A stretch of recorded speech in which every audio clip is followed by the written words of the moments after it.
যাকে তুই ধর্ষণ করেছিলি সেই এখন তোর বউ। একটা ধর্ষিতা মেয়ে তোর বউ। কেমন লাগছে এখন? এতদিন আমি জ্বলেছি যন্ত্রণায়, এবার তুই জ্বলবি। আজ নীলিমার বিয়ে হলো নীরবের সাথে। নীলিমা বাসর ঘরে সেজেগুজে নীরবের জন্য অপেক্ষা করছে ফুল দিয়ে সাজানো বাসর ঘরটাতে। নীরব ঢুকে নীলিমার চেহারা দেখে পুরো টাসকিত, যেন সে নিজের চোখকে বিশ্বাস করতে পারছে না। নীলিমা, তুই? হ্যাঁ আমি। এত অবাক হওয়ার কি আছে? যেটা হবার ছিল সেটাই হলো। দেখ এখন কেমন লাগে। যাকে তুই ধর্ষণ করেছিলি সেই এখন তোর বউ। একটা ধর্ষিতা মেয়ে তোর বউ। কেমন লাগছে এখন? এতদিন আমি জ্বলেছি যন্ত্রণায়, এবার তুই জ্বলবি। নীরব নীলিমাকে দেখে আর ওর হাসি দেখে রেগে একাকার হয়ে ঘরের জিনিস ভাঙচুর করতে করতে ঘর থেকে বেরিয়ে গেল। নীলিমা নীরবের কাণ্ড দেখে হেসেই চলেছে, কিন্তু হাসির ফাঁকেও নীলিমার চোখে পানি। হুম, আপনারা যা ভাবছেন সেটাই ঠিক। নীরব আর নীলিমা দুজন দুজনকে 1 বছর আগে থেকে চেনে। 1 বছর আগে ঘটে যাওয়া কিছু ঘটনার জন্য নীলিমা আজ নীরবের বউ। উহুম, শুধু বউ বললে ভুল হবে, বিষয়টা বলতে হবে ধর্ষিত বউ। আজ জানুয়ারির 25 তারিখ, আজ ওদের বিয়ে হলো। এখান থেকে ঠিক 1 বছর আগে, মানে গত বছরের ঠিক জানুয়ারি মাসের 1 তারিখ, নীলিমা নীরবের পাশের বাড়িটায় ভাড়া উঠেছিল, আর সেখান থেকেই তাদের পরিচয়। নীলিমা রোজ বিকালে আর সকালে ছাদ যেত হাঁটতে। নীরবদের আর নীলিমাদের ছাদ প্রায় একসাথেই, মানে এ ছাদ থেকে ও ছাদ দিয়ে যাওয়া যাবে এমন 2টা ছাদ। নীলিমা একদিন ছাদে হাঁটছে একা একা। হঠাৎ দেখে পাশের ছাদে একটা ছেলে ফুল গাছে পানি দিচ্ছে। দেখতে খুবই সুন্দর ছেলেটা। নীলিমা দেখছে তাকে হা করে। হঠাৎ করে নীরব দেখে ফেলল যে নীলিমা তার দিকে তাকিয়ে আছে। নীলিমা তা বুঝতে পেরে দৌড়ে আড়ালে চলে গেল। এভাবে বেশ কিছুদিন কেটে গেল। নীলিমা রোজ একইভাবে ছেলেটাকে দেখে। একদিন হঠাৎ নীরব জোরে জোরে বলে ওঠে, ওভাবে আড়াল থেকে না দেখে সামনে এসে দেখলেই হয়। নীলিমা বেশ অপ্রস্তুত হয়ে পড়ল নীরবের কথা শুনে। তারপর আড়াল থেকে বেরিয়ে নীরবের দিকে এগিয়ে গেল মাথা নিচু করে। নীরব নীলিমাদের ছাদের কাছে এসে দাঁড়িয়ে আছে। নীলিমা আড়াল থেকে বেরিয়ে নীরবের কাছে গেল। তারপরে দুজন বেশ স্বাভাবিকভাবে কথা বলতে শুরু করলো। এভাবে বেশ 3-4 দিন নীলিমা নীরবের সাথে ছাদে দাঁড়িয়ে কথা বলেছে। কিন্তু বেশ কিছুদিন হলো নীরব আর ছাদে আসে না। নীলিমাও আর বেশি মনোযোগ দেয়নি ওদিকে, কারণ তার নতুন একটা জব হয়েছে ভালো একটা কোম্পানিতে। সেই খুশিতে নীরবের কথা প্রায় ভুলে গেছে সে। নীলিমা আর নীরবের প্রথম পরিচয় হওয়া ওদের ছাদে। পরে ওদের আবার দেখা হয়েছিল, তবে সেটা ছাদে নয়, নীলিমা যেই অফিসে নতুন জবের জয়েন করেছিল সেই অফিসে। রুমা পরের মাসের 1 তারিখ তার নতুন অফিসে জয়েন করে। গিয়ে সে অফিসের সবাইকে নানা রকম গুজুর গুজুর ফুসুর ফুসুর করতে শোনে। তাদের কিছু কথা নীলিমার কানেও আসে। সবাই বলাবলি করছিল অফিসে নতুন বস এসেছে, তিনি নাকি ভীষণ রাগী। নীলিমা আজ নতুন এই অফিসে, তাই সে তেমন কিছুই জানে না নতুন বসের কথা। নীলিমা অফিসের সেই নতুন বসের পিএ হিসেবে জয়েন করেছে। May I come in sir? Yes. Nilima তার নতুন বসের রুমে ঢুকেই পুরো অবাক, কারণ তার নতুন বস আর কেউই না, সেই নীরব। নীলিমা ভেবেই অবাক, ছেলেটাকে তো দেখে মনে হয় না যে সে এত বড় একটা কোম্পানিতে জব করে। নীলিমা এসব ভাবছে আর হা করে তাকিয়ে আছে নীরবের দিকে। কি মিস নীলিমা, কি হলো? আপনি? না মানে তুমি? দেখুন মিস নীলিমা, এটা অফিস, আর আমি আপনার বস। সো তুমি নয়, আপনি বলুন। নীলিমার তো সেই পরিমাণ রাগ হলো নীরবের কথা শুনে। নীলিমা রেগে দাঁত কিটমিট করতে করতে বলল, জি বলুন স্যার। নীরব নীলিমাকে এক গাদা ফাইল ধরিয়ে দিয়ে বলল, যান এগুলো রেডি করে নিয়ে আসেন। নীলিমা আর কি করে, রেগে ফুলতে ফুলতে চলে গেল ফাইল নিয়ে। নীলিমা বের হতেই তার এক কলিগ, নাম আশা, নীলিমাকে বলল, বাহ নীলিমা, কি কপাল তোমার! অফিসে আসতে না আসতেই ওই রকম একটা হিরোর মতো বস পেয়ে গেলে। ইস, দেখলেই প্রেম করতে ইচ্ছা হয়। কি সুন্দর বডি, কি সুন্দর দেখতে, কি হাইটস! ইস, কি হট রে! তোমার জায়গায় আমি হলে আজ থেকেই প্রেম করা শুরু করে দিতাম। আরে ধুর, চুপ করুন তো। সুন্দর না ছাই, কি যে জ্বালার ভেতর আছি আমি তা বুঝবেন না। তাই বলে নীলিমা চলে গেল। নীলিমা যেহেতু নীরবের বিয়ে, সেজন্য নীরবের রুমের একদম পাশেই নীলিমার টেবিল, মাঝেই একটা থাই কাচের গ্লাস আর কি। নীরব নীলিমাকে ভালোভাবে দেখতে পায় তার টেবিল থেকে। নীরব হা করে তাকিয়ে আছে সেখানেই নীলিমার দিকে। নীলিমা কাজ করছে, এমন সময় নীরবের ফোন। মিস নীলিমা, এক্ষুনি আমার রুমে আসুন। নীলিমা ভয়ে ভয়ে এগিয়ে গেল নীরবের রুমের দিকে। আল্লাহ জানে আবার কি বলে। নীলিমা দেখতে অপূর্ব সুন্দরী, যাকে বলে অতুলনীয়। তার বয়সটাও বেশ প্রায় 25-এর কাছাকাছি। বাবা মারা গেছে 1 বছর আগে। তিনি এক রোড অ্যাক্সিডেন্টে মারা যান। সেই থেকে কোনো রকম চলছে নীলিমাদের। নীলিমার একটা ছোট বোন আছে। সংসারে এখন তারা 3টা মানুষ। মায়ের অনেক স্বপ্ন নীলিমাকে নিয়ে। নীলিমা এত সুন্দরী হওয়ার শর্ত আজও কোনো রিলেশন অথবা বিয়ে করেনি, শুধুমাত্র তার মা আর বোনের জন্য। কারণ নীলিমা ছাড়া তাদের আর দেখার মতন কেউই নেই। সেহেতু এই চাকরিটা খুবই গুরুত্বপূর্ণ নীলিমার কাছে। May I come in sir? Yes. দেখুন মিস নীলিমা, আজ আমাদের একটা মিটিং আছে 7টার সময়। আপনি এখন বাসায় যান, আর 6টা 30-এ রেডি হয়ে চলে আসবেন। স্যার মিটিংটা কোথায় হবে? সেটা সন্ধ্যায় আসলেই বুঝতে পারবেন। সোজা আমাদের অফিসের সামনে আসবেন। এখান থেকে আমি আপনাকে পিক করে নিব। Okay sir. নীলিমা ঠিক সন্ধ্যা 6টা 30-এ দাঁড়িয়ে আছে অফিসের সামনে। নীরব তাকে এসে পিক করলো। এ কি নীলিমা, আপনি পেছনে বসছেন কেন? আমি কি আপনার ড্রাইভার নাকি? সামনে আসুন। তারা একটা হোটেলে গেল। সেখানে মিটিং শেষে সেই হোটেলের একটা পার্টিতে কিছুক্ষণ থেকে সেখান থেকে বের হলো বাসার জন্য। পার্টিতে নীরব বেশ ড্রিঙ্ক করেছে। সে ঠিক মতন হাঁটতে পারছে না। নীলিমা তাকে ধরে ধরে নিয়ে যাচ্ছে। ছাড়ো আমাকে, আমি ঠিক আছি। আমি পারবো একা যেতে, ছাড়ো।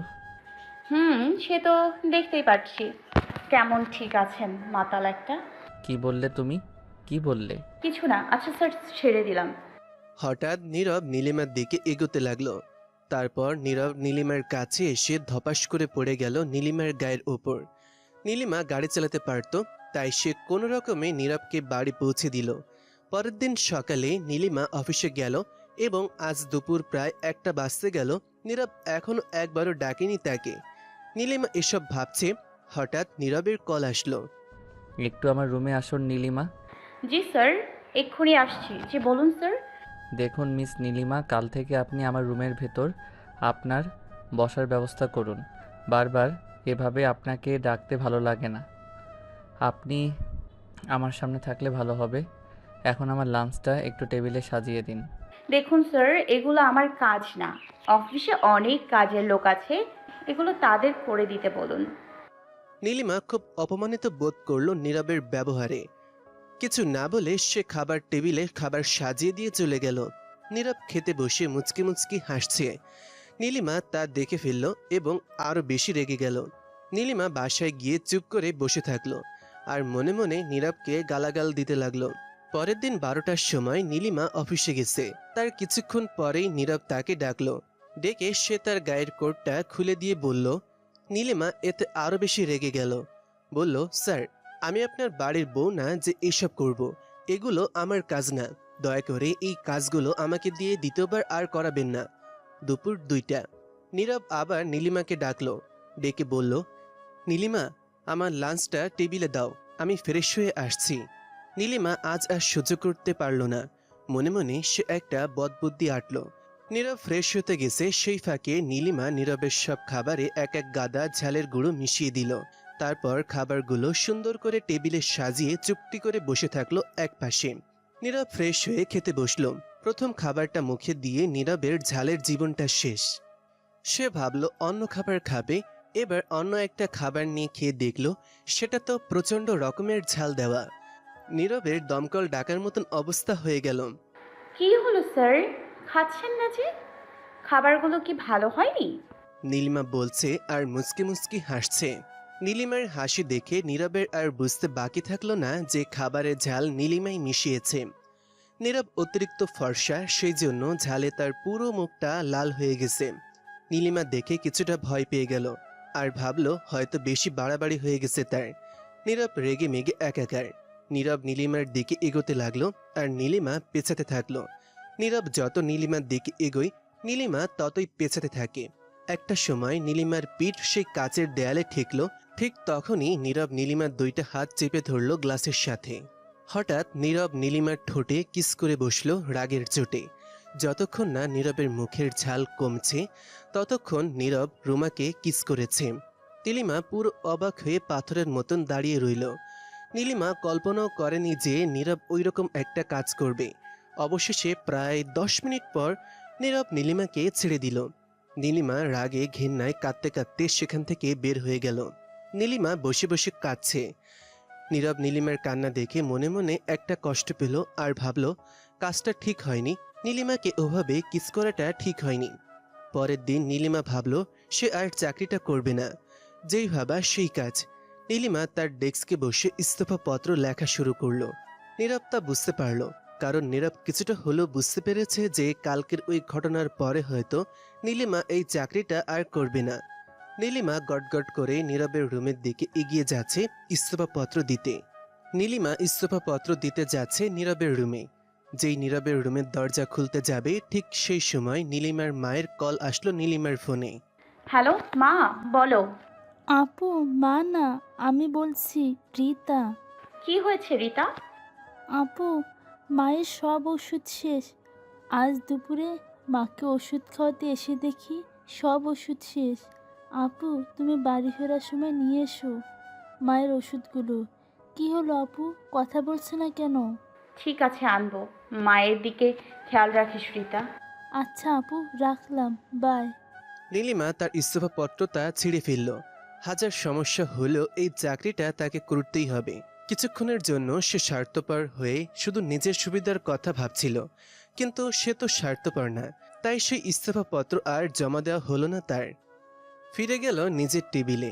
তারপর নীরবে চোখের পানি ফেলতে লাগলো নীলিমা, আর ভাবতে লাগলো কি করে সে এই রকম একটা বসের পিএ হিসেবে জব করবে। নীলিমা এইসব ভাবছে, সাথে সাথে নীরবের ফোন। নীলিমা, আমার রুমে আসুন। নীলিমা চোখের পানি মুছে নীরবের রুমে গেল। দেখো নীলিমা, কাল আমাদের 2 দিনের জন্য বাইরে যেতে হবে একটা ডিল ফাইনাল করার জন্য। আর সেখানে গিয়ে একদিনে ফিরে আসা সম্ভব না, তাই আমাদের 2 দিনের জন্য যেতে হবে। ইচ্ছা না থাকা শর্ত রাজি হলো নীলিমা। ওকে, তাহলে কাল সকাল 8টায় রেডি হয়ে চলে এসো। পরের দিন সকাল 7টায় নীলিমা আর নীরব রওনা দিল তাদের গন্তব্যস্থানে। গাড়িতে ওঠার সময় নীলিমা দেখল নীরব নীলিমার পছন্দের একটা কোট পরেছে ব্লু কালারের, এবং নীরব একটা চমৎকার পারফিউমও মেখেছে। মন মাতানো গন্ধ তার। তাদের পৌঁছাতে দুপুর 1টা বেজে গেল। সন্ধ্যায় তাদের মিটিং শেষে একটা পার্টি। আজ নীলিমা মনের কষ্টে একটা ড্রিঙ্কস করে ফেলেছে। জীবনে প্রথম আজ ড্রিঙ্ক করল সে। মাথাটা তার ঝিমঝিম করছে। স্যার, আমি একটু রুমে গিয়ে বিশ্রাম নিই। আচ্ছা, যান। নীলিমারা 2টা রুম বুক করেছিল রাতের জন্য। নীলিমা তার রুমে গিয়ে দরজা অফ না করেই নিজের বেডে শুয়ে পড়ল। কিছুক্ষণ পর নীলিমা উঠে ফ্রেশ হয়ে ওয়াশরুম থেকে বাইরে আসলো।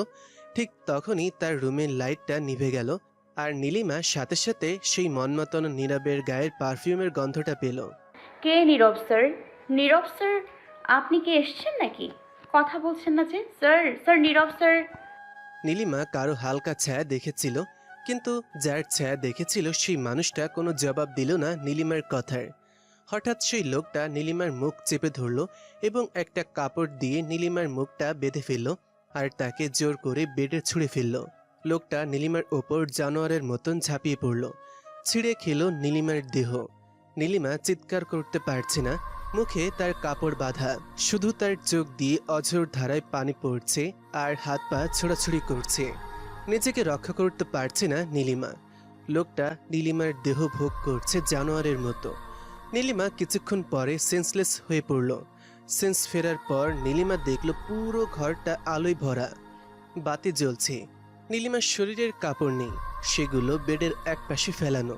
ঝাপসা চোখে নীলিমা দেখল নীরবের সেই কোট তার খাটের পাশে পড়ে আছে। নীরবের গায়ে সেই পারফিউমের গন্ধ। আর নীরবের গায়ের কোট দেখে নীলিমার আর বুঝতে বাকি থাকলো না তাকে কে ধর্ষণ করেছে। নীলিমা 1 মিনিটও দেরি করলো না, জামা কাপড় পরে সোজা নীরবের রুমে গেল। দেখলো নীরব তার রুমে নেই। একটা লোককে জিজ্ঞাসা করলো, লোকটা বলল নিচে এখনো পার্টি চলছে, সেখানে দেখুন, হয়তো থাকতে পারে। নীলিমা নিচে গিয়ে দেখল নীরব সেখানে। নীলিমা সোজা নীরবের কাছে যে কোনো কথা না বলে ঠাস করে একটা চড় বসালো সবার সামনে নীরবের গালে, আর উল্টোপাল্টা চড় ঘুষি মারতে থাকলো। পার্টির সব লোক অবাক হয়ে গেল, গান বন্ধ হয়ে গেল, সবাই তাকিয়ে আছে নীলিমার দিকে। নীরব যেন পাথর হয়ে গেছে। নীলিমা চিৎকার করে কাঁদতে থাকলো আর বলতে থাকলো, কেন করলেন এমন? কেন এত বড় সর্বনাশ করলেন আমার? কেন বলুন?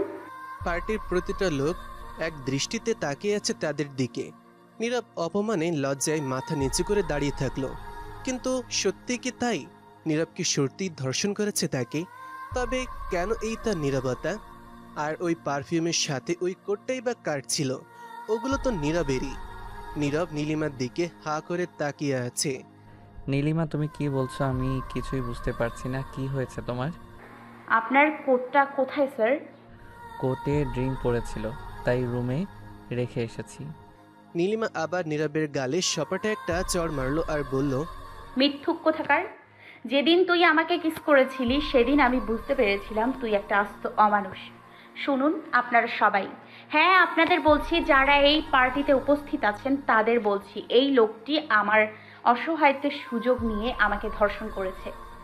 এখন আমি তার বিচার চাই। ছি ছি নীলিমা, কি বলছো? তোমার মাথা ঠিক আছে? দেখো নীলিমা, তুমি আজ প্রথম ড্রিঙ্ক করলে তো তাই এমন লাগছে, তাই তুমি উল্টাপাল্টা বকছো। একটু রেস্ট নাও, সব ঠিক হয়ে যাবে। আচ্ছা নীলিমা, তোমার চোখ মুখের এমন অবস্থা কেমন করে হলো? আর কাপড় ছিঁড়লো কিভাবে? এ কি, তোমার ঠোঁট কাটলো কিভাবে? পড়ে গেছিলে নাকি? এসব তুই বলছিস? শয়তান কোথাকার, ইতর জানোয়ার!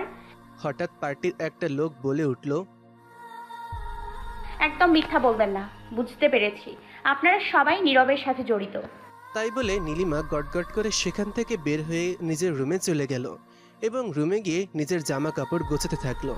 তখন বাজে রাত 11টা। নীরব আসলো নীলিমার রুমে। এ কি নীলিমা, কি করছো? ব্যাকপ্যাক করছো কেন? আমরা কাল সকালে রওনা হব তো, এখন না। তোর মতো একটা শয়তানের সাথে এক রাত তো দূরের কথা, আর এক মিনিটও থাকবো না। নীলিমা তুমি কি বলছো? আমি কিছুই বুঝতে পারছি না, বিশ্বাস করো। নীলিমা তার বেডের পাশে পড়ে থাকা নীরবের কোটটায়ের দিকে আঙুল দেখিয়ে বলল, এটা কি? আরে এটা তো আমার কোট, এখানে কি করে আসলো? কে আনলো এখানে? কিছুই বুঝতে পারছেন না তাই না? তাই বলেই রুমারা নীরবের কোটটা তুলে রাহুলের মুখের উপর ছুঁড়ে ফেলে নিজের লাকেজ নিয়ে বের হয়ে গেল রুম থেকে। নীলিমা সেখান থেকে একটা বাসে উঠে সোজা বাড়ি চলে আসলো। নীরব অনেক বাধা দেওয়ার চেষ্টা করেছিল তাকে, কিন্তু নীলিমা কোনো কথাই শুনল না নীরবের। নীলিমা বাড়ি পৌঁছে দেখলো তার মা বসে আছে সোফায়। কিরে মা, তোর না কাল দুপুরে আসার কথা ছিল, এত জলদি আসলি যে? কোনো সমস্যা হয়েছে নাকি? নীলিমা তার মায়ের কোনো কথার জবাব না দিয়ে নিজের রুমের দরজা আটকে দিয়ে নীরবে চোখের পানি ফেলতে লাগলো। নীলিমার মা দরজায় টোকা দিচ্ছে। নীলিমা, কি হলো? এসে দরজা আটকে দিলি, কোনো কথা বললি না যে আমার সাথে? এই নীলিমা, কি হলো? দরজা খোল মা। কি হয়েছে মা তোর? আমাকে বলবি না? মা, তোর মাকে বলবি না তুই? দরজা খোল মা। নীলিমা দরজা খুলে দৌড়ে এসে তার মাকে জড়িয়ে ধরে কাঁদতে লাগলো জোরে জোরে। কি হয়েছে নীলিমা? এমন করে কাঁদছিস কেন? মা, তুই বল, বল আমাকে। মা নীরব, মা ওই জানোয়ারটা আমার অসহায়তার সুযোগ নিয়ে আমার সর্বনাশ করেছে, আমার জীবনটা শেষ করে দিয়েছে মা ওই শয়তানটা। হে আল্লাহ, কি বলছিস নীলিমা তুই এসব? এই কথা বলে নীলিমার মা ভীষণ অসুস্থ হয়ে পড়ল এবং কিছুক্ষণ পর সেন্সলেস হয়ে গেল। এমনিতে নীলিমার মার আজ 2 দিনের ওষুধ না খাওয়ার কারণে বেশ অসুস্থ। নীলিমা বাইরে থাকায় খবরটা তাকে জানানো হয়নি। নীলিমা তাড়াতাড়ি তার মাকে হসপিটালে নিয়ে গেল। এখন তার মা আইসিইউতে, খুব খারাপ অবস্থা তার। নীলিমা এবার প্রতিজ্ঞা করল যে নীরবকে সে তার পাপের শাস্তি অবশ্যই দেবে। নীলিমা হসপিটাল থেকে সোজা থানায় গেল এবং নীরবের বিরুদ্ধে রেপের অভিযোগে মামলা করল। সাক্ষী ছিল তার ছোট বোন। পুলিশ ফোর্স নিয়ে নীরবের বাড়ি গেল তাকে গ্রেপ্তার করতে। বাসায় কেউ আছেন? কি ব্যাপার স্যার, আপনারা? Any problem? জি। নীরব আপনার কি হয়? আমি নীরবের বাবা। নীরব আমার একমাত্র ছেলে। কি হয়েছে স্যার? নীরবের কি কিছু হয়েছে নাকি? দেখুন, আপনার ছেলের নামে আমাদের কাছে অ্যারেস্ট ওয়ারেন্ট আছে। আপনার ছেলে একটা মেয়েকে ধর্ষণ করেছে। মেয়েটি নিজে এসে আপনার ছেলের নামে মামলা করেছে। কি বলছেন? আমার ছেলে মোটেও এরকম না। কী রকম সেটা না হয় আমরাই দেখে নেব। এখন বলুন আপনার ছেলে কোথায়? নীরব তো এসেই সিটি হসপিটালে গেছে নীলিমার মাকে দেখতে। এ কথা শুনে পুলিশ আর 1 মিনিটও দাঁড়ালো না সেখানে, সোজা চলে গেল হসপিটালে। নীলিমা ছিল তাদের সাথে। হসপিটালে গিয়ে নীলিমা দেখে নীরব তার মাকে দেখে বের হচ্ছে। নীলিমা দৌড়ে নীরবের কাছে গিয়ে নীরবের শার্টের কলার চেপে ধরে বলল, কি করতে এসেছেন এখানে? মা মরে গেছে কিনা বেঁচে আছে সেটা দেখার জন্য? খবরদার, মায়ের দিকে এক পাও বাড়িয়েছেন। নীলিমা, তোমার সাথে আমার কিছু কথা আছে, প্লিজ। মাত্র 5 মিনিট সময় চাই তোমার কাছে। নীলিমা অশ্রুভেজা চোখে দু চোখের মাঝে একটা চাপা হাসি দিয়ে বলল, সময় চান? সময়? পৃথিবীতে এই সময়ই সবচেয়ে বড় বেঈমান। আপনার সাথে দেখা হবার আগের সময়টা যদি আবার ফিরিয়ে নিয়ে আসতে পারতাম, এবার আপনার সময় কাটবে জেলের ওই 4 দেয়ালের মাঝে। নীলিমা এসব বলছে, তার ভেতরে নীরব বলে উঠল, নীলিমা, আমি তোমাকে ভালোবাসি। নীলিমা, অনেক কথা বলার আছে তোমাকে, একটু সময় চাই তোমার কাছে। নীলিমা, আমাকে কি 5টা মিনিট সময় দেওয়া যায় না? কিছু কথা বলতাম তোমাকে। এদিকে পুলিশ দাঁড়িয়ে আছে অনেকক্ষণ। নীলিমা নীরবের কোনো কথাই শুনল না। পুলিশ ধরে নিয়ে গেল নীরবকে। পুলিশ টানতে টানতে নিয়ে যাচ্ছে নীরবকে, আর নীরব শুধু এক দৃষ্টিতে তাকিয়েছিল নীলিমার দিকে। আসলে এখানে একটা সত্যি কথা ছিল, সেটা হলো নীরব নীলিমাকে সত্যিই ধর্ষণ করেনি। নীরব প্রথম থেকেই নীলিমাকে ভালোবাসতো। তাকে সবসময় চোখের সামনে রাখার জন্য এই পিএর জবটা দিয়েছিল নীরব তাকে। অনেক কথা বলার ছিল নীরবের নীলিমাকে। কেউ একজন ফাঁসিয়ে দিল নীরবকে, কোনো এক অচেনা মুখোশধারী মানুষ, যে রাতের আধারে নীলিমাকে ধর্ষণ করেছে। সেটা প্রমাণ করার কোনো সুযোগই দিল না নীলিমা নীরবকে। এদিকে নীরবের বাবা হাঁপাতে হাঁপাতে হসপিটালে আসলো। এসে দেখলো নীলিমা দাঁড়িয়ে কাঁদছে হসপিটালের সামনে।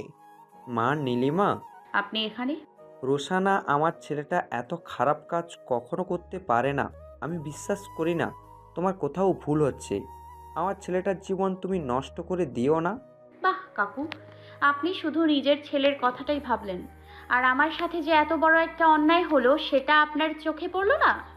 আজ যদি আমি আপনার মেয়ে হতাম তো এমনটা করতে পারতেন আপনি? বলুন কাকু, চুপ করে আছেন কেন বলুন? মা, নীলিমা, আমি তোমাকে কথা দিচ্ছি, আমার ছেলের সাথে বিয়ে দিব আমি তোমার। তুমি ওর জীবনটা এভাবে নষ্ট করো না। ছি কাকু, যে লোকটি আমাকে ধর্ষণ করেছে আপনি কি করে ভাবলেন যে তাকে আমি বিয়ে করব? আমি চাই নীরব শাস্তি পাক। বিশ্বাস করো মা, নীরব এমন খারাপ ছেলে না।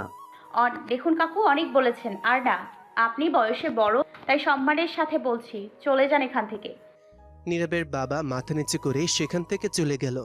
নীলিমা পুলিশ স্টেশনে গেল, যাতে কেউ ঘুষ দিয়ে নীরবকে ছাড়াতে না পারে। নীলিমা পুলিশের কাছে গিয়ে দেখল নীরব জেলের ভেতর।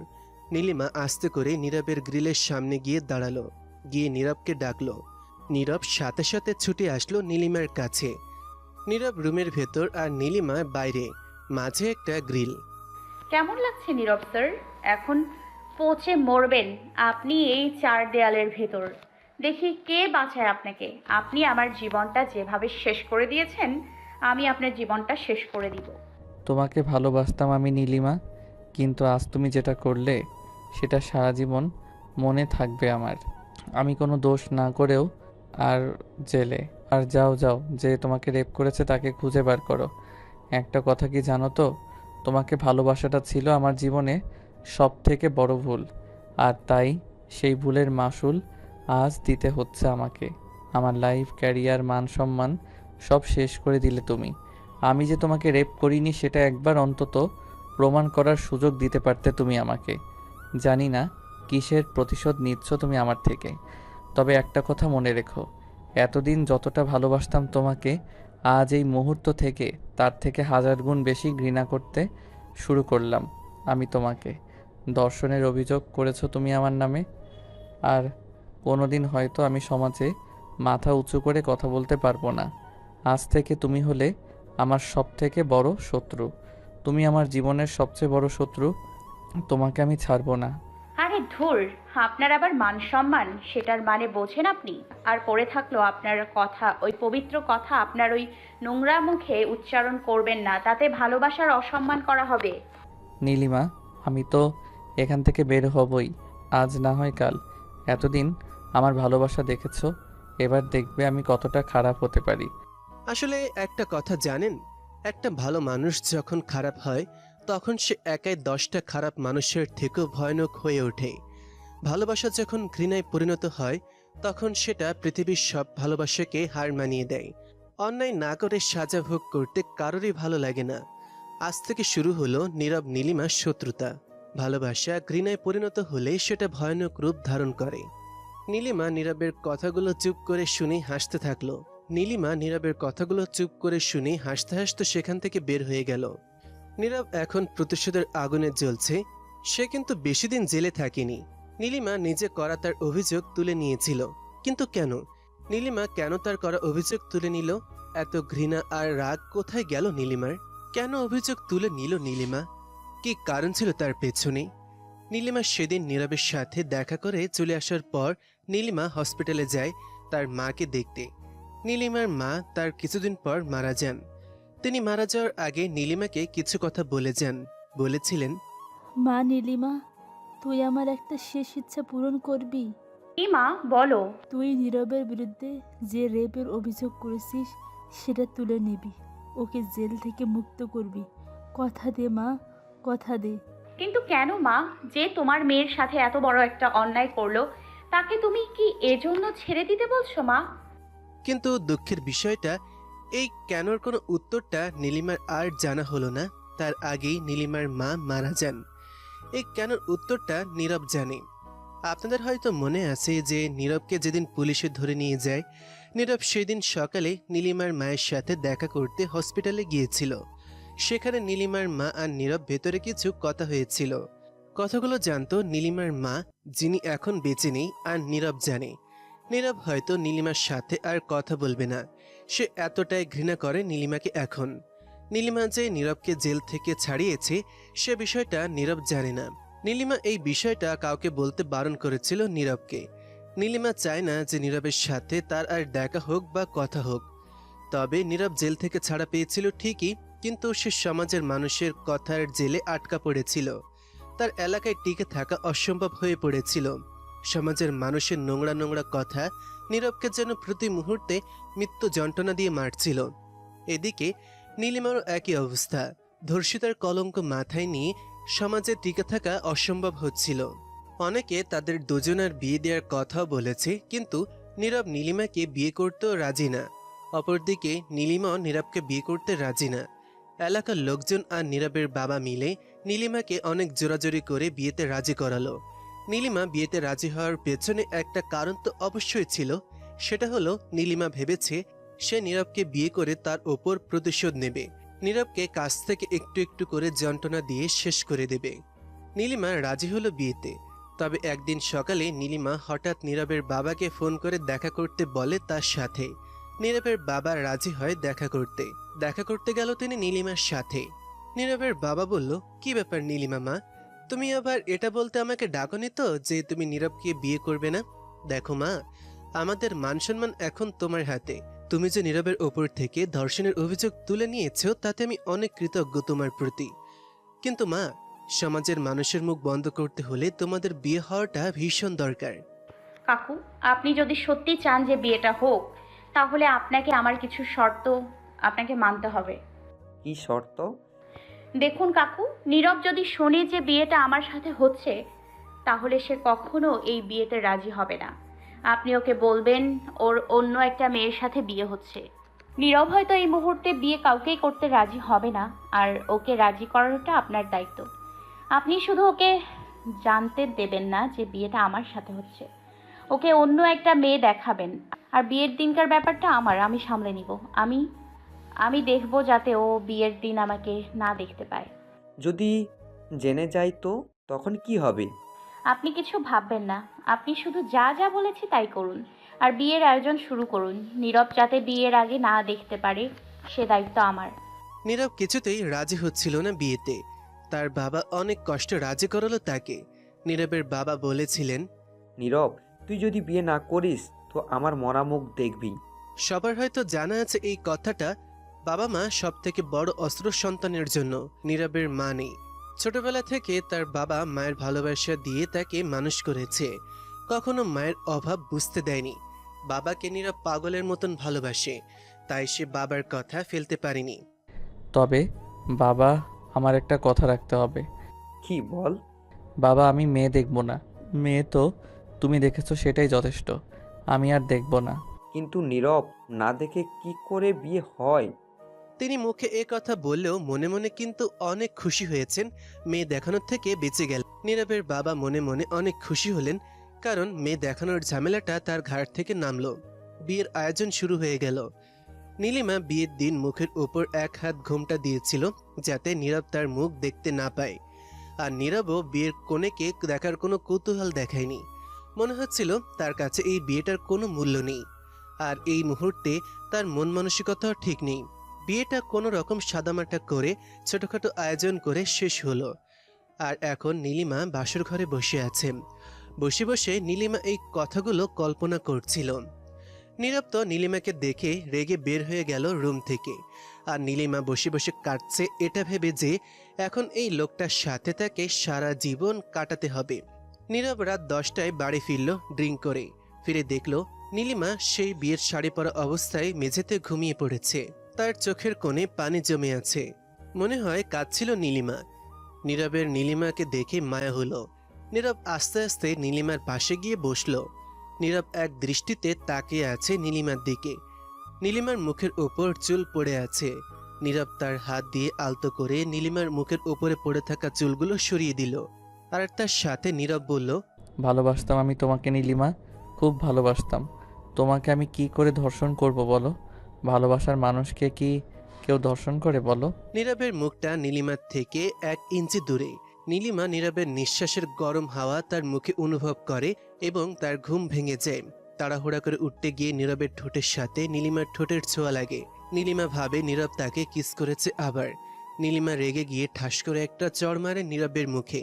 নীরব প্রচন্ড রেগে যায়। নীলিমাকে কোলে করে তুলে বেডের উপর ফেলে দেয়, দিয়ে বলতে থাকে, আমি তোমাকে ধর্ষণ করিনি নীলিমা, আমি তোমাকে ভালোবাসি নীলিমা, আমি ধর্ষণ করিনি। তাই বলে নীরব নীলিমার দিকে এগোতে থাকে। খবরদার কাছে আসবে না বলছি, দূরে থাকুন। কাছে আসলে কিন্তু ভালো হবে না বলছি। নীরব বারবার একই কথা বলছে। আমি তোমাকে ধর্ষণ করিনি, বিশ্বাস করো, সত্যি বলছি। নীরব এই কথাটা বারবার বলেই চলেছে। একটা সময় সে নীলিমার একদম কাছে চলে যায়।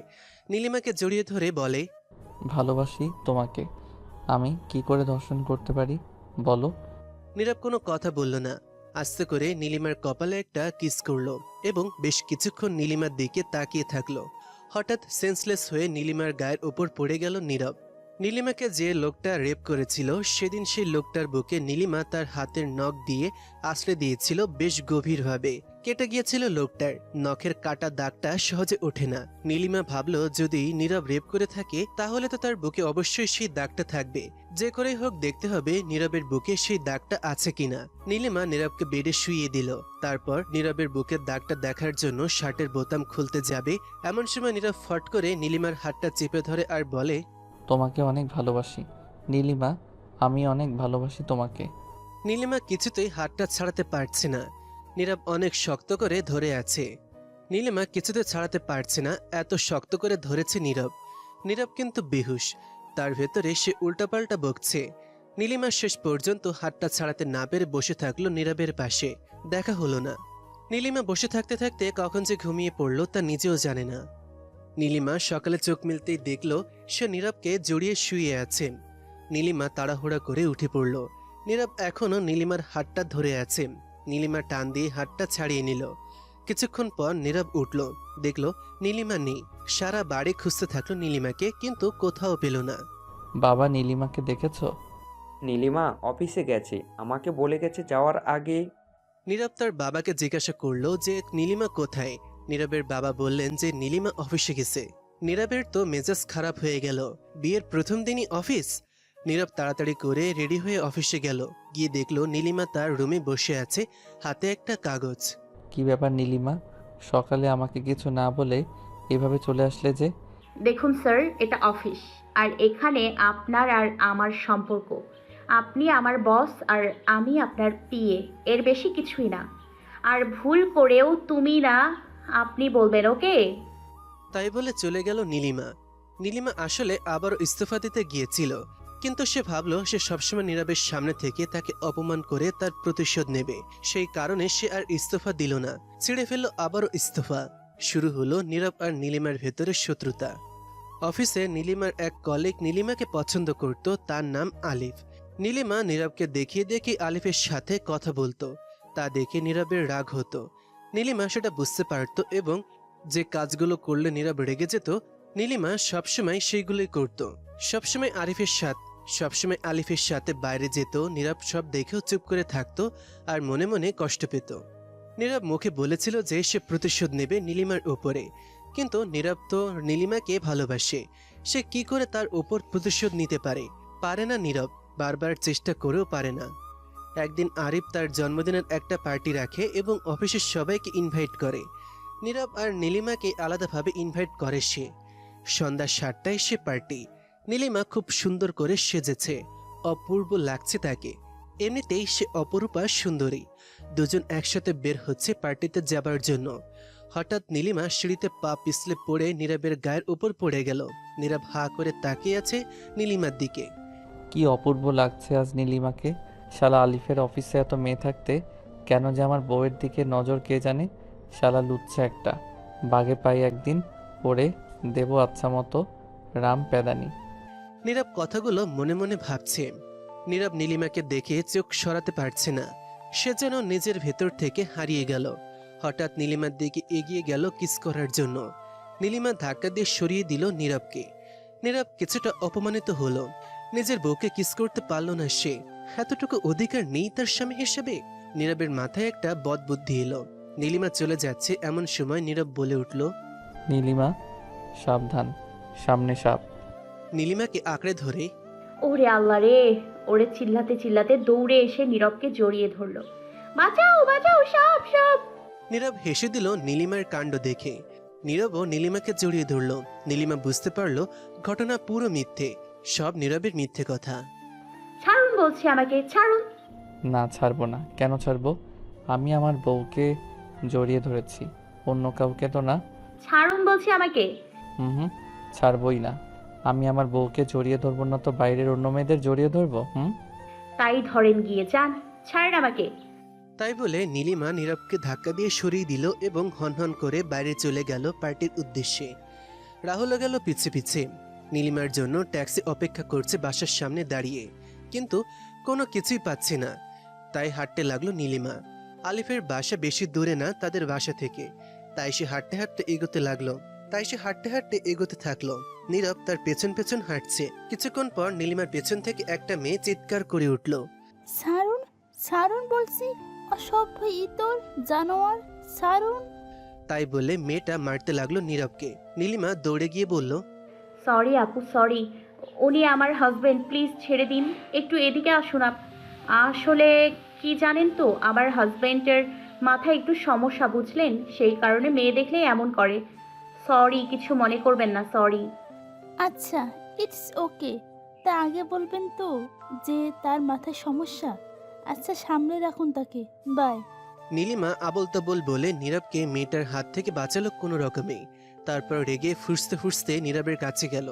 এই যে বেহায়া নীরব, কি ব্যাপার? মান সম্মানের কিছু রাখবেন না নাকি? হ্যাঁ, রাস্তার ভেতরে শুরু করে দিয়েছেন। ছি ছি ছি ছি ছি, অসভ্য।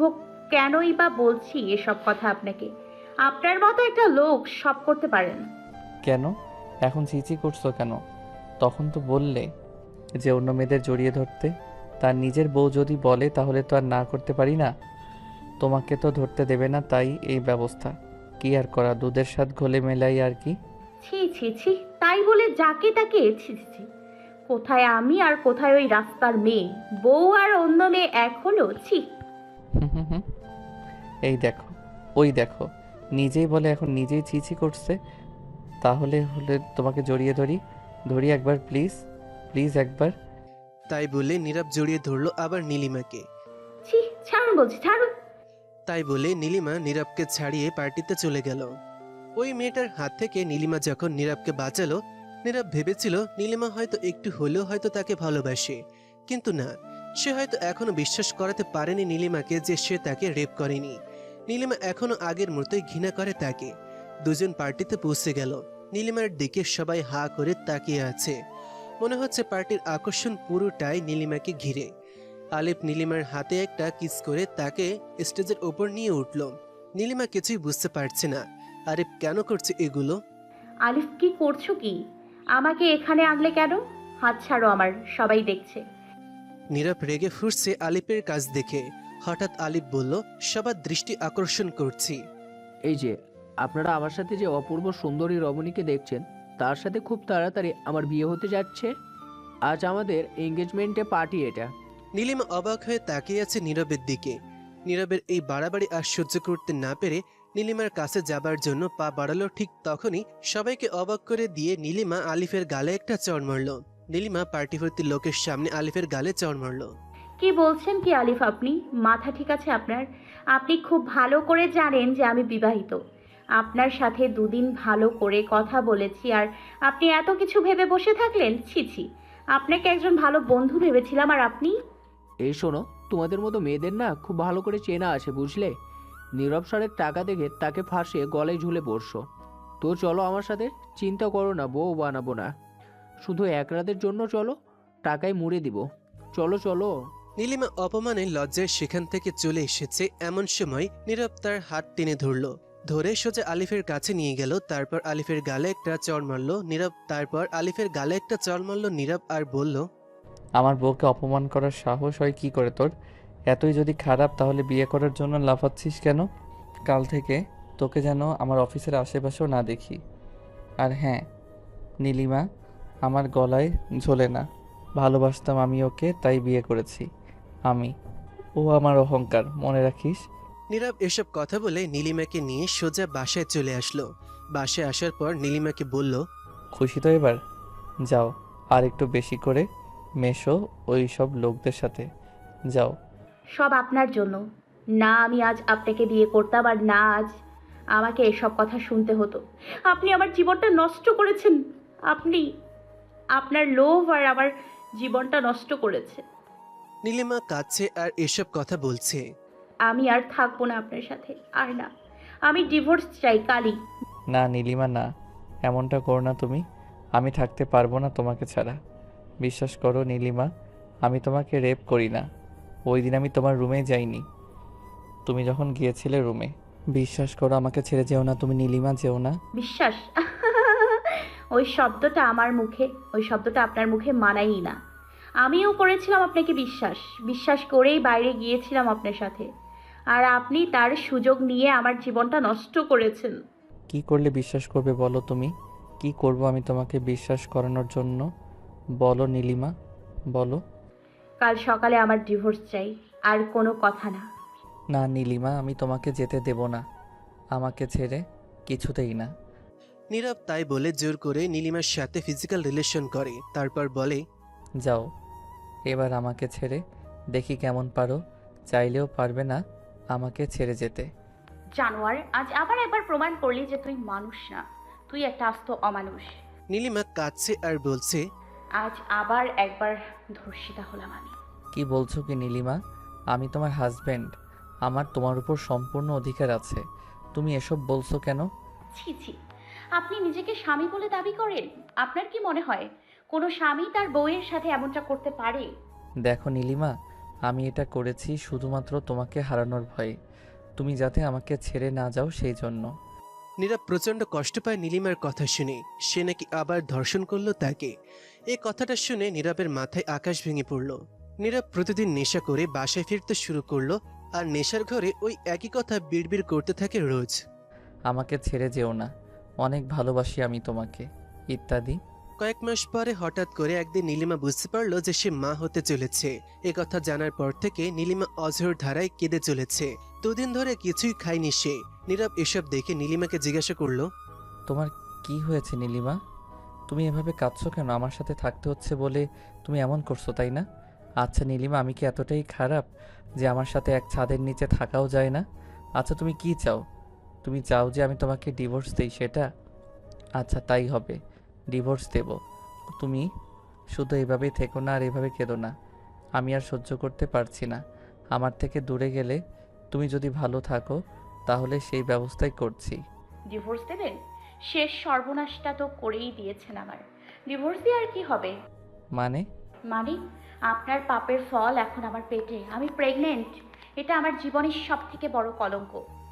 কি বলছো নীলিমা?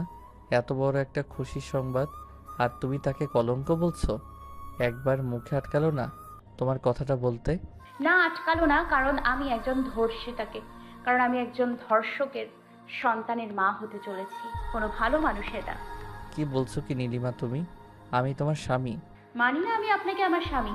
একজন ধর্ষক কখনো স্বামী হতে পারে না। আমি চাই না এই বাচ্চা।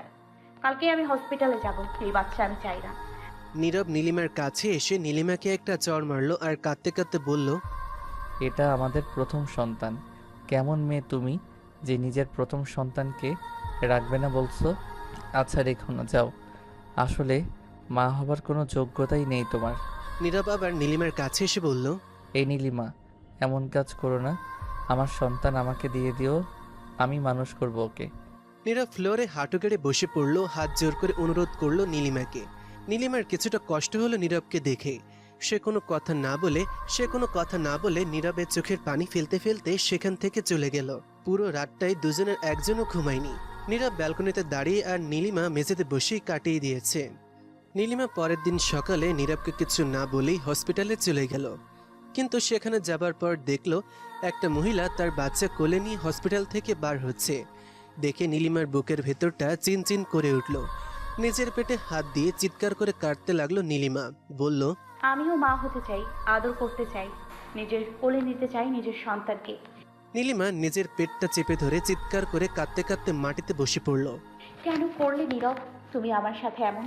আমিও একটা সুস্থ স্বাভাবিক সন্তানের মা হতে পারতাম। তুমি সেটা হতে দিলে না। আমি কি করে আমার সোনাটাকে নষ্ট করব? কি দোষ ওর? ওর দোষ একটাই যে ও একজন ধর্ষকের সন্তান হয়ে জন্ম নেবে পৃথিবীতে। নীলিমা প্রায় 2 ঘন্টা হসপিটালের সামনে বসেছিল একটা বেঞ্চে। কি করে নষ্ট করবে সে তার সন্তানকে? তার তো কোনো দোষ নেই। মা হবার স্বাদ তো সব মেয়েরই থাকে। এদিকে নীরব নীলিমাকে হন্য হয়ে খুঁজে বেড়াচ্ছে। মাথা খারাপ হয়ে যাচ্ছে নীরবের। নীরব ভাবছে নীলিমা হয়তো তাকে ছেড়ে চলে গেছে। বারবার এই একই কথা মাথায় আসছে নীরবের। শেষমেশ পারল না নীলিমা, পারল না তার পেটে থাকা সন্তানকে নষ্ট করে দিতে। ফিরে আসলো নীলিমা বাড়িতে। এসে কেবল বাড়িতে ঢুকেছে আর তখনই দেখলো নীরবের বাবা তাড়াহুড়া করে বাসা থেকে বের হচ্ছেন। কি হয়েছে বাবা? বৌমা, নীরব। কি হয়েছে নীরবের? বৌমা, নীরব সকালে উঠে তোমাকে না পেয়ে খুঁজতে বের হয়েছিল। একটু আগে ওর এক বন্ধু ফোন করে বলল ও নাকি অ্যাক্সিডেন্ট করেছে, এখন হসপিটালে ভর্তি। তাই বলে নীরবের বাবা দৌড়ে চলে গেলেন হসপিটালে। নীলিমা গেল তার পিছু পিছু। তারা হসপিটালে গিয়ে দেখে নীরবের অবস্থা খুবই খারাপ। পায়ে লেগেছে খুব, মাথায় আর হাতেও লেগেছে। নীরবের কোনো সেন্স নেই। ডাক্তার এসে বললেন নীরবের খুব খারাপ অবস্থা, অপারেশন করতে হতে পারে। অনেক রক্ত বার হয়ে গেছে, রক্ত দিতে হবে। নীলিমা ডাক্তারের কথা শুনে বসে পড়ল। এসব কিছুর জন্য নিজেকে দায়ী করতে থাকলো সে। না সে এত বাড়াবাড়ি করতো, না নীরবের আর এমন অবস্থা হতো। নীলিমা ভীষণ কান্নাকাটি করতে থাকলো। ডাক্তার এসে বললেন, নীরবের সেন্স ফিরেছে, সে নীলিমা নামে কাউকে খুঁজছেন। এখানে নীলিমা নামের কেউ আছেন? নীলিমা তাড়াতাড়ি উঠে এসে বলল, আমি ডক্টর, আমি নীলিমা, আমি ওনার স্ত্রী। একটিবার দেখা করতে পারি আমি ওনার সাথে? জি, তবে 5 মিনিটের জন্য, আর বেশি কথা বলবেন না। আচ্ছা ঠিক আছে, তাই হবে। নীলিমা দৌড়ে চলে গেল নীরবের কাছে। গিয়ে নীরবের হাতটা ধরে বলল, ক্ষমা করে দাও নীরব আমাকে। আর কখনো এমনটা হবে না আবার। তোমাকে না বলে যাওয়াটা আমার ভুল হয়ে গেছে। নীরব শুনছো তুমি? আমাদের বাচ্চাকে আমি নষ্ট করিনি নীরব। নীরব ঝাপসা চোখে শুধু একটা কথাই বলে, নীলিমা, তুমি আমাকে ছেড়ে যেও না। নীরবের সেন্স পুরোপুরি ফেরেনি এখনো। সে ঘোরের ভেতর একটা কথাই বলছে, ছেড়ে যেও না নীলিমা আমাকে। কিছুক্ষণ পরে নার্স এসে নীলিমাকে বার করে দিল। তারপর ডাক্তার এসে বললেন নীরবের অপারেশন করতে হয়নি, তবে তার পায়ে আর মাথায় অনেক আঘাত লেগেছে, সেরে উঠতে সময় লাগবে। নীলিমা ভীষণ কাঁদতে লাগলো। পুরো ঘটনার জন্য দায়ী সে। প্রায় 1 মাস হলো নীরব হসপিটালে। নীলিমা ঠিক মতন খাওয়া দাওয়া করে না, প্রায় সারা দিনই হসপিটালে পড়ে থাকে। কাল নীরবকে হসপিটাল থেকে রিলিজ করা হবে। অনেক সকালে নীলিমা এসে হাজির নীরবকে নেবার জন্য। ডাক্তার বললেন, নীরবের পায়ের চোটটা খুব মারাত্মক। এখানে 2 মাস মতো বেড রেস্ট থাকতে হবে। বেশি হাঁটাচলা করলে পায়ে চোট লাগবে। নীলিমা নীরবকে ধরে নিয়ে গেল। নীরব হাঁ করে তাকিয়ে আছে নীলিমার দিকে আর ভাবছে যে নীলিমা তাকে দেখতে পারতো না, সে আজ এত পাল্টে গেল কি করে। নীরব এখনো বেশ অসুস্থ, ঠিক করে কথা বলতে পারে না। নীলিমা নীরবকে বাসায় নিয়ে আসলো। নীরব অনেক দিন হসপিটালে ছিল তাই। নীলিমা নীরবের গায়ের কাপড় পাল্টে শরীরটা ভালো করে একটা ভেজা কাপড় দিয়ে মুছে দিচ্ছে। নীলিমা নীরবের শরীর মোছাতে মোছাতে হঠাৎ নীলিমার নীরবের বুকের দিকে নজর যায়। নীলিমা সে নখের দাগটার কথা মনে পড়ে যায়, কিন্তু এ কি, নীরবের বুকে তো এমন কোনো নখের আঁচড়ের দাগ নেই। দাগটা মুছে যাবার কথা না এত তাড়াতাড়ি। নখের ক্ষতটা বেশ গভীরভাবে কেটেছিল নীলিমা। মাত্র কয়েকদিন হয়েছে, দাগটা এখনও সেই একই রকম থাকার কথা। কিন্তু আশ্চর্য ব্যাপারটা হলো, নীরবের বুকে কোনো নখের আঁচড়ের দাগ তো দূরের কথা, একটা মশার কামড়ের দাগ পর্যন্ত নেই।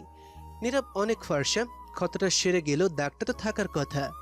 নীলিমা হাঁ করে তাকিয়ে আছে নীরবের বুকের দিকে। তাহলে কি নীলিমা এতদিন ভুল বুঝেছে নীরবকে? নীরবকে তাকে ধর্ষণ করেনি? যদি তাই হয় তাহলে এই পাপের বোঝা কি করে ঘাড়ে নেবে নীলিমা? নীলিমা অনেক খারাপ ব্যবহার করেছে তার সাথে। হে আল্লাহ, এ কোন পাপে জড়ালাম আমি? একটা নির্দোষ মানুষকে কত শাস্তি দিলাম আমি, কোনো অপরাধ ছাড়াই। নীরব নীলিমার গায়ে হাত দিয়ে বলল, এই নীলিমা, কি হলো? হঠাৎ করে এমন চুপ হয়ে গেলে কেন? কি হয়েছে? কাঁদছো কেন? আমি তো ঠিক আছি এখন। আর সব থেকে বড় কথা হলো, তুমি আছো এখন আমার পাশে। নীলিমা কাঁদতে কাঁদতে বলল, আমি অনেক বড় একটা পাপ করেছি নীরব। কি পাপ? তোমাকে আমি বিনা দোষে শাস্তি দিয়েছি। তুমি যে আমাকে ধর্ষণ করনি সেটা তুমি আমাকে এতবার বলেছো, তাও আমি বিশ্বাস করিনি। না জেনে আমি এতদিন কষ্ট দিয়েছি তোমাকে। নীলিমা নীরবের পা জড়িয়ে ধরে বলে, ক্ষমা করে দাও আমাকে। নীরব হাসতে হাসতে বলল, আও, আরে ছাড়ো ছাড়ো, করছো কি? পায়ে যে ব্যথা। ক্ষমা চাইতে হবে না, ভালোবাসি আমি তোমাকে। তুমি যে আমার কাছে ফিরে এসেছো তাতেই আমি খুশি। কখনো ছেড়ে যেও না আমাকে। নীলিমা দৌড়ে এসে নীরবকে জড়িয়ে ধরে। বললো কখনো না, কখনো ছেড়ে যাব না তোমাকে। নীরব নীলিমার পেটে হাত দিয়ে বলল, নীলিমা, এটা আমার ভালোবাসার সন্তান। আমি ধর্ষক না নীলিমা। তাহলে ওই দিন রাতে কে ছিল ওই লোকটি? নীরব, তুমি যদি আমাকে সত্যি ভালোবেসে থাকো তাহলে যে শয়তানটি আমার এত বড় সর্বনাশ করেছে তাকে তুমি খুঁজে বের করে শাস্তি দেবে। অবশ্যই দেব, কারণ সে তোমার আর আমার দুজনের জীবন নষ্ট করছে। আমার ভালোবাসার ভেতরে সন্দেহ এনে দিয়েছে। পরের দিন নীরবের কিছু বন্ধু আসলো নীরবকে দেখতে। নীরবের ফ্রেন্ডরা তাদের রুমে ঢুকতেই নীলিমা সেই রাতে সে ধর্ষকের গায়ে যে পারফিউমের গন্ধ পেয়েছিল সেই গন্ধটা আবার পায়। তো নীলিমা তাদের জন্য চা নাস্তা বানিয়ে নিয়ে তাদের দিকে গেল। নীলিমা লক্ষ্য করলো নীরবে একটা বন্ধু খুব খারাপ দৃষ্টিতে নীলিমাকে দেখছে। তার নাম আকাশ। তো নীলিমা আকাশকে চা দিতে গেল। হঠাৎ আকাশ ফট করে নীলিমার হাতটা ধরে নিল। নীরব শুয়েছিল তাই সে লক্ষ্য করেনি এসব। নীলিমা ঝাড়া মেরে হাতটা ছাড়িয়ে নিতে গেল। হঠাৎ চাটা পড়ে গেল আকাশের পায়ে। ইস রে, কি করলেন কি ভাবি? সরি। আচ্ছা ঠিক আছে। নীরব বলল, ইস আকাশ, তোর তো শার্টটা পুরো ভিজে গেছে। নীলিমা, আকাশকে আমার একটা টি শার্ট দাও, পাল্টে দিই। নীলিমা একটা শার্ট এনে দিল আকাশকে। আকাশ বারবার বিভিন্ন বাহানার ছোঁয়ার চেষ্টা করছে নীলিমাকে। শার্টটা নিতে গিয়েও নীলিমার হাতটা ইচ্ছে করে ধরেছে সে। নীলিমা খুব অস্বস্তি বোধ করছে তার কাজে। নীরবকে কিছু বলতেও পারছে না নীলিমা, কারণ নীরব এখনো অসুস্থ। আকাশ নীরবের অনেক ঘনিষ্ঠ বন্ধু, একসাথে একই অফিসে চাকরি করে তারা। আকাশ শার্ট চেঞ্জ করছে নীরবের সামনে, এমন সময় নীলিমা চলে আসে তাদের সামনে। নীলিমার হঠাৎ করে আকাশের বুকের দিকে নজর যায়। দেখে আকাশের বুকে ঠিক একই জায়গায় একই রকমের একটা নখের আঁচড়ের দাগ। দেখে মনে হচ্ছে ক্ষতটা বেশি দিনের না, এখনো লাল হয়ে আছে বুকের জায়গাটা। দেখে নীলিমার গলা বুক শুকিয়ে আসে ভয়ে। তবে আকাশে কি সেই ছেলে যে তাকে ধর্ষণ করেছিল? নীলিমা ওই রাতে সে লোকটার হাতে একটা খামচি দিয়েছিল। নীলিমা ভাবলো, একবার ভালো করে দেখি হাতে সেই দাগটা আছে কিনা। ভালো করে না জেনে তারপর দোষারোপ করা ভালো। এমনিতে আমার জন্য আগে নীরব নির্দোষ হয়েও শাস্তি পেয়েছে। এ কি, আকাশের হাতেও যে সেই কাটা দাগটা আছে। নীলিমার আর বুঝতে বাকি থাকলো না তাকে আকাশই ধর্ষণ করেছিল। নীলিমা ভয়ে দৌড়ে দোতলা থেকে নিচে চলে গেল। নীরব সেটা দেখে তার একটু সন্দেহ হলো। আকাশ বুঝে ফেলল যে নীলিমা হয়তো সব জেনে গেছে। আকাশ তাড়াহুড়ো করে নিচে চলে গেল। এই মুহূর্তে নীরবকে কি বলবে নীলিমা এসব কথা? নীরব যে এখনো অনেক অসুস্থ, ওর হাঁটাচলা করা একদম বারণ। নীরবকে এসব বললে নীরব উত্তেজিত হয়ে পড়বে। নীরব এসব ভাবছে নিচে বসে। হঠাৎ আকাশ রুম্মান দেখলো আকাশ তাড়াহুড়া করে চলে যাচ্ছে। নীলিমা তাকে দেখে বলল, কি ব্যাপার আকাশ ভাই, চা না খেয়ে চলে যাচ্ছেন যে? আজ যাই ভাবি, অন্য একদিন খাবো। ভয় পেয়ে গেলেন নাকি? ভয়? কিসের ভয়? না কিছু না, রেডি থাকেন আকাশ ভাই জেলের ভাত খাওয়ার জন্য। ও, তাহলে তুমি সব জেনে গেছো? যাও, সব জেনেই যখন গেছো তাহলে আর লুকোচুরি খেলে লাভ কি? তাই বলে নীরব নীলিমার মুখটা চেপে ধরে কিচেনের ভেতর নিয়ে গেল আর বলল, দেখো নীলিমা, তুমি জেনেছো আর কেউ যদি এসব শুনে তাহলে তোমার ওই উপরে যে খোরা বড়া আছে না, তাকে একবারে উপরে পাঠিয়ে দেব, বুঝলে? তাই বলে আকাশ নীলিমার কোমরে হাত বোলাতে লাগলো। জানো তো তুমি সেই রকম একটা জিনিস, তোমার একটা চরম মাইরে বলছি, দেখলি ধরতে ইচ্ছে করে। অফিসে প্রথম তোমাকে দেখেই ভালো লেগেছিল, বিয়ে করার জন্য নয়, শুধু তোমার শরীরটার জন্য। জনিশ রাহু তোমাকে কিস করেছিল, আমি দেখে ফেলেছিলাম। সেদিন থেকে তোমাকে ভোগ করার বাসনাটা আরও বেশি করে মনের ভেতর চেপে বসে। সেদিন পার্টিতে নীরবের কোটের ড্রিঙ্কস পড়েছিল, সেটা আমার কাছে দিয়েছিল রাখার জন্য। সেটা নীরবের রুমে রাখতে গিয়ে দেখি তোমার রুমের দরজা খোলা। ভাবলাম নীরবকে ফাঁসাবো। শালা ছোটবেলা থেকে সব সময় আমার থেকে উপরে থেকেছে, সব সময় আমাকে ছোট করে কথা বলতো, সব সময় আমার পছন্দের জিনিসই নিয়ে নিত। ভাবলাম এবার আর তা হবে না, তাই ওর আগে তোমাকে গিয়ে ব্যবহার করলাম। জিতেছি এবার আমি। ইয়া, ও এবার আমার ব্যবহার করা জিনিস ব্যবহার করবে। নীরব, এবার দেখ কেমন লাগে। আকাশ এখনো নীলিমার মুখটা হাত দিয়ে চেপে ধরে রেখেছে যাতে নীলিমা চিৎকার করতে না পারে। নীলিমার চোখ থেকে অঝোর ধারায় পানি পড়ছে।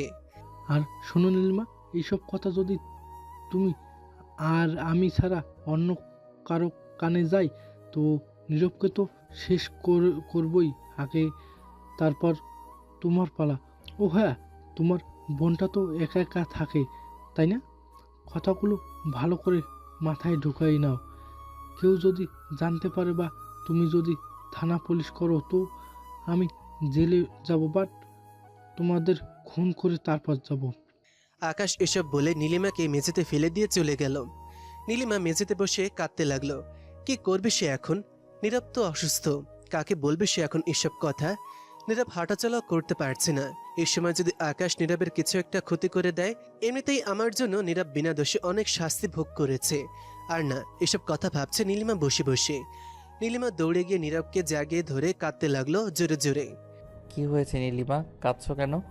না কিছু না। নীরব, আমাকে তুমি ক্ষমা করেছো তো?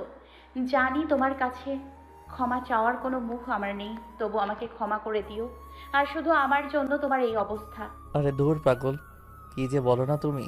হ্যাঁ, এটা ঠিক যে যখন আমি জেলে ছিলাম একটু রাগ হয়েছিল, তবে ভালোবাসতাম তো তোমাকে, তাই আর বেশি দিন সেই রাগটা মনের ভেতর পুষে রাখতে পারিনি। নীলিমা সবসময় নীরবের সাথে সাথে থাকে। তার মনে একটা ভয় কাজ করছে যে আকাশ নীরবের আবার না কোনো ক্ষতি করে দেয়। নীলিমা শুধু নীরবের সুস্থ হওয়ার অপেক্ষা করছে। সে মনের ভেতর কথাগুলো আর চেপে রাখতে পারছে না, অপেক্ষা করছে কবে নীরবকে বলবে। হঠাৎ আকাশ একদিন নীরবদের বাসায় এসে হাজির। নীরব এখনো ঠিক করে হাঁটতে পারে না, বেশ কিছুদিন ধরে জ্বর নীরবের। নীরব দোতলায় তার রুমে শুয়ে আছে আর নীলিমা কিচেনে রান্না করছে। নীলিমার তো শাশুড়ি নেই, শ্বশুর গেছেন অফিসে। নীরব যে অফিসে জব করতো সেটা তাদেরই অফিস। নীরবের অবর্তমানে তিনি এখন দায়িত্ব সামলাচ্ছেন। নীলিমা রান্না করছে, এমন সময় পেছন থেকে কেউ একজন নীলিমার কোমর জড়িয়ে ধরল। নীলিমা ভাবলো এটা নীরব ছাড়া আর কেউ হবে না। নীলিমা বলল, আহা নীরব, কি করছো? ছাড়ো না, আরে ছাড়ো না। তাই বলে নীলিমা পেছনে ফিরে দেখে এটা নীরব না, সে ছিল আকাশ। নীলিমা আকাশের গালে একটা চড় মারল। কুত্তা জানোয়ার, তোকে একবার আমি তোকে এবার আমি সত্যি সত্যি পুলিশে দিব। আমি নীরবকে এক্ষুনি সব বলবো। এতদিন আমার চুপ করে থাকাটা ঠিক হয়নি। যাও যাও, বলো বলো, এক্ষুনি বলো, কি আর করবে তোমার ওই খোরাস হাজবেন্ড? ওর জন্য তো আমার পিস্তলের একটা গুলি যথেষ্ট। তাই নীলিমা পিস্তল দেখে ভয় পেয়ে গেল। হ্যালো বন্ধুরা, কেমন আছেন আপনারা সবাই? গল্পটির পরবর্তী অংশ কমেন্ট বক্স এবং ডেসক্রিপশন বক্সে দিয়ে দিচ্ছি। লিঙ্কে ক্লিক করে আপনারা গল্পটির পরবর্তী অংশ শুনতে পারবেন। ভালো থাকবেন সবাই।